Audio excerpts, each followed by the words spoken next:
1 out of 5 businesses are gonna fail in the first year. 1 out of 3 are gonna still be alive year 2, and by year 5, half the businesses are going to be gone. And it's not like all the businesses fail at the same time or at once. They die when the founder or the entrepreneur that starts the business, you and I, when we lose momentum within those first 100 days. Those are the most crucial when you're first starting the business. That's the period where doubt is the highest, cash is the tightest, and every single problem that comes up in the business feels like it's proof that the business was a bad idea and it's not gonna work. And the truth is, I know this problem firsthand because I just went through it. Just over 100 days ago, I bought a business with almost no money down. 3 weeks later, I signed a B2B client, Toyota, for thousands of dollars every single month. That's gonna pay us over 6 figures in the next 2 years. And then I signed another contract with a B2B provider after that. I was able to do within the first 100 days, really within the first 60 days, what it took the prior business owner 3 years to do. And basically 30 days after that, I was basically almost bankrupt and almost didn't have enough money. In this video, I'm gonna be breaking down the 3 lessons that saved me in the first 100 days, so you don't have to only survive yours, but you can actually win and get ahead of basically every single other person in the industry that you're competing against. I'm sure you're probably thinking, why should I even listen to this kid? Well, when I was in high school, I sold so much candy out of my locker and in my duffel bag that kids started basically getting sick and they started running out of money. I then took the cash I had made and bought a small vending machine location when I was 17. I got a business partner to join me, my buddy, because he was 18, because he could actually sign a contract. We bought it, 3 months later, we sold it for double the money, for 14 grand.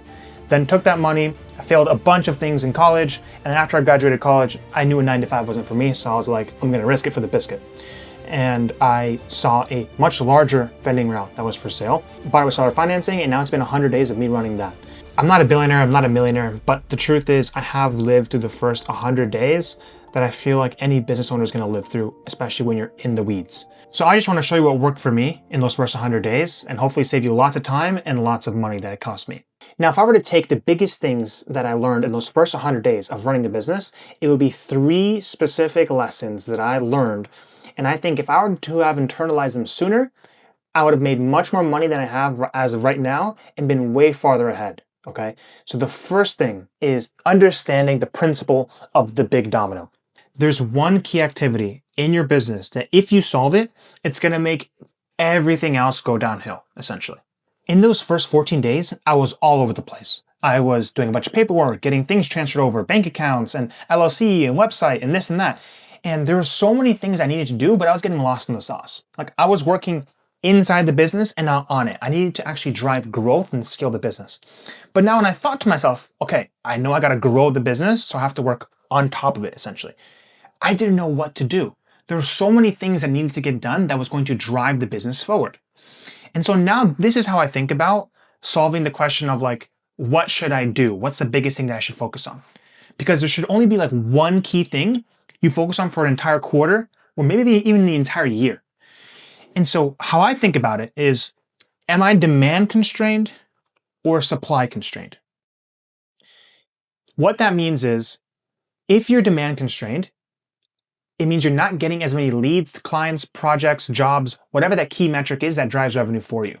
So if you could take on 2 projects, 2 clients, 5 leads tomorrow, if you could do that, you're demand constrained.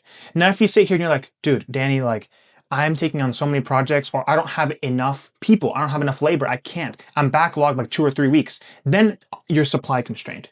But odds are 99% of people, when you're first getting started and you're first just pushing forward, you're basically climbing uphill. And the first biggest constraint you're trying to solve the entire time is for demand. That's all you're trying to solve. You're trying to solve, how can I get more clients? How can I get more leads? For me, it was, how can I get more locations? And so I thought to myself, nothing else matters until I can figure out how to consistently get locations over time. I'm essentially creating a machine that you put in $1 and it spits $2 back out. If I'm able to master sales and marketing, if I can just get clients coming in consistently, everything else in the business is going to solve itself. I can figure out how to install. I can figure out how to get more labor, and I can figure out how to get more supply, right? Then you swing to the other end of the pendulum, solving supply. And you're always between solving supply and solving demand, always between both. So for me, it was like in those first 2-3 hours of the day, I was cold calling, cold emailing, door knocking, I was figuring out advertising, and I was trying a bunch of different things to figure out how am I consistently going to get clients. And I kid you not, within the first month, we were able to use one of our strategies to basically be able to get a Fortune 500 company to sign with us. And that basically doubled the revenue of the entire business overnight.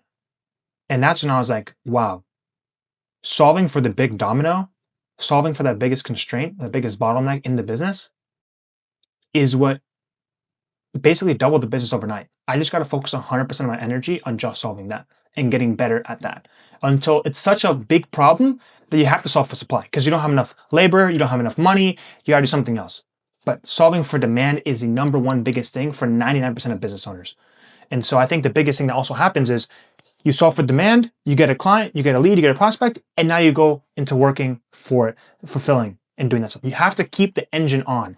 It must keep going. The machine must keep going at all times, or else you're going to be in feast or famine. And so that was also another mistake I made. The truth is, as a business owner, if you don't focus on growing your business, no one else will. So it's your responsibility to make sure it gets done. Now for rule number 2, follow the money. There's a principle called the 80-20 principle, and it was by an economist who was basically studying the wealth gap between the rich and the poor. And now it's called Pareto's principle. And what he noticed was that 80% of the wealth, 80% of the land was basically owned by 20% of the people. And when he started studying between other aspects of life, whether it's business and economics in general, he saw that in businesses, 20% of the customers brought 80% of the revenue. So I know most people already know this, but no one really knows how to apply it to the business. And this is what I first did immediately after I bought the business. I got home, I went on Claude because it's way better than ChatGPT right now. I typed in, where is 50% or more of my profit actually coming from? Which customers? What clients? And so I did a full analysis, and I saw that one location for me, right, was bringing 80% plus of the actual profit to the entire business.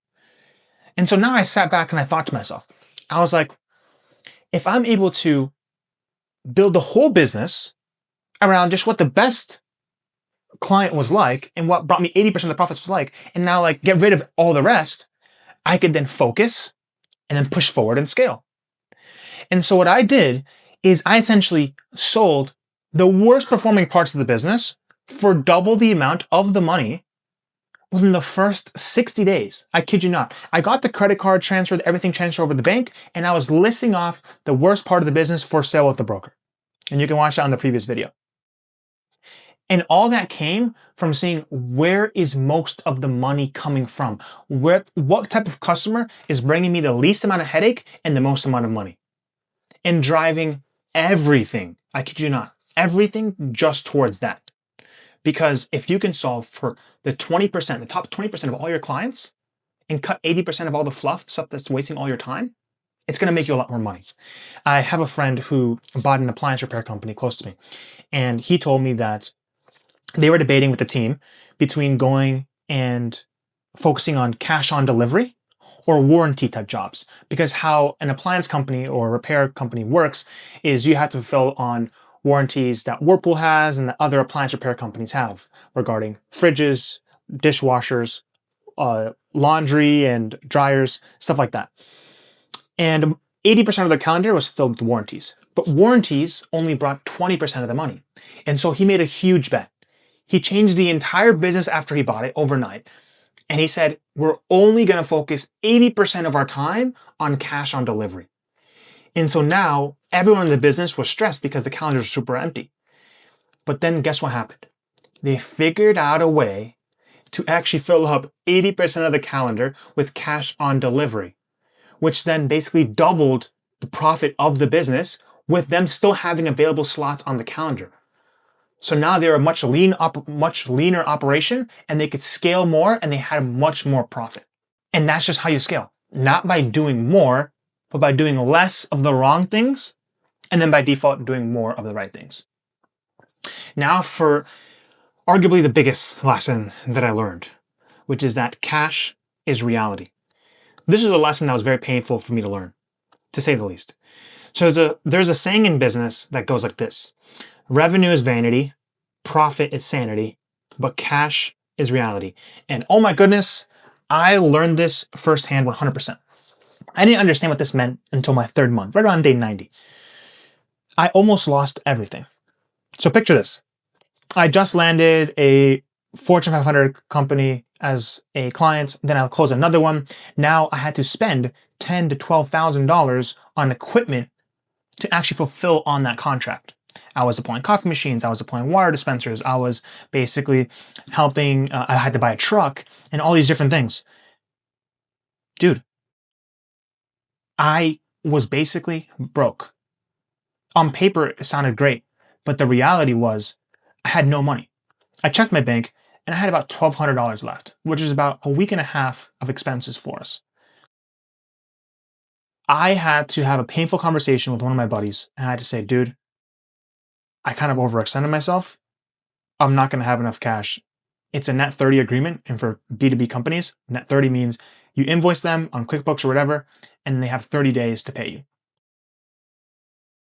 Profit was great on paper, but we hadn't gotten paid. We had accounts receivable, but we didn't have actual cash flow. And so if I didn't keep the lights on, if I didn't figure out a way to get a short cash injection for those next 2 to 3 weeks before the net 30, before that check came in, I wasn't going to have enough money to survive. Thankfully, I'm surrounded by very, very good friends. I'm blessed by God for that. But that's when I realized that the only thing that matters is cash. And how fast can you go from bringing a client and getting how much it costs you to bring that client in and putting that cash back into advertising so now you can speed up the hamster wheel. Because the longer it takes you to do that, the longer it's going to take to scale. The faster you can do that, that's why e-commerce or coaching businesses or online businesses can sometimes scale so fast because it costs them to acquire a client $1, then they bring in $3, they put $2 back into marketing, and then boom, they keep on scaling, doubling very, very fast. So here's what I do now. I make sure that I have at least a minimum amount of money in the bank at all times, no matter what. That protects me from being overambitious on investing and spending inside the business because every single entrepreneur is going to tell you that they're going to invest and make more money back. Oftentimes it doesn't happen. And so I have a number, I never go below it, always. So you might be asking, okay, so Danny, I get all these things, but what do I actually do tomorrow? Let me tell you. Number one, focus on the biggest domino. Focus on what's the biggest thing. If I solve this, it would make everything else much easier. And for a lot of you, it's going to be getting more clients, getting more leads, getting more money coming into the door. Only focus on solving that. Throw everything against the wall. Try your heart out. Work as hard as you can to solve that problem. And don't focus on anything else. And keep it consistent. Don't let yourself land a client, get a job, whatever, and then now you start working the job, you start working fulfillment, because then you're going to go into feast or famine. Always focus on getting that machine to be working. Once you have that, you'll be in very, very good shape. Number two, always follow the money. Look at where all your time is going to and find where's when I spend the 20% on these things, it actually brings me results. When I spend 20% with these clients, they actually pay me tons of money. It's super easy. And just do the easy thing. I think us as entrepreneurs, we like to do the hard things, but oftentimes it just is like, do this simple, stupid, easy thing that just makes money and figure out a way to do it again for less money for more people. That's just the name of the game. There's no reason to be cute and need to be smart. If you have the best player on the team, throw the ball to him every single time. It doesn't matter. No one can lock him up. In basketball, you get the tallest guy, you pass him the ball, he's always under the basket, and he scores. It's boring, but you're going to win games, right? And you're paid to win games. No one cares how entertaining it is. You're here to win, right? So only focus on that. And then number three, have a minimum amount in your bank account that you have at all times for your business. Focus on the cash flow. How much cash flow is it bringing in and how much money you're actually collecting. In your first 100 days, a lot of it's going to be mental. It's going to be a mental battle for sure. It's going to be like, did I even start this business for the right reasons? This is a lot harder than I thought. I'm getting stuck. And you're going to have to control those emotions and keep it in check. I have to do it even every single day till now. My business is not perfect. I'm figuring things out. I'm only sharing what I've learned as of right now. But you're going to struggle a lot with shiny object syndrome. Try new things. You're going to want to jump ship and try a new business, but stick to it. Stick to it. Unless your previous thesis or your previous reason for starting the business is now proven wrong, then stick to it. You will make it happen. It will work. I genuinely believe that. It will succeed. You just got to stick to it. And just remember that 1 degree off today from where you start, they're going to land in a completely different continent where you arrive. So on day 100, you might not see any changes, but if you're able to make it through, if you're able to survive, that's rule number one. Just survive. Just make it through. By day 1000, I'm sure you're going to be farther along than you ever thought you could have been. That's what I believe. And worst case scenario, you'll be a way better person and know way more about business overall in general, because that's what it is. It's the journey. So that's what I want you to do. Go ahead, comment down below what day you are on personally. I'm just curious to hear where you're at. And I'm going to keep documenting the journey. I want to scale the business to $1 million in revenue at least, and show the journey and show the lessons in real time. So you're going to watch me either make this happen or fail trying.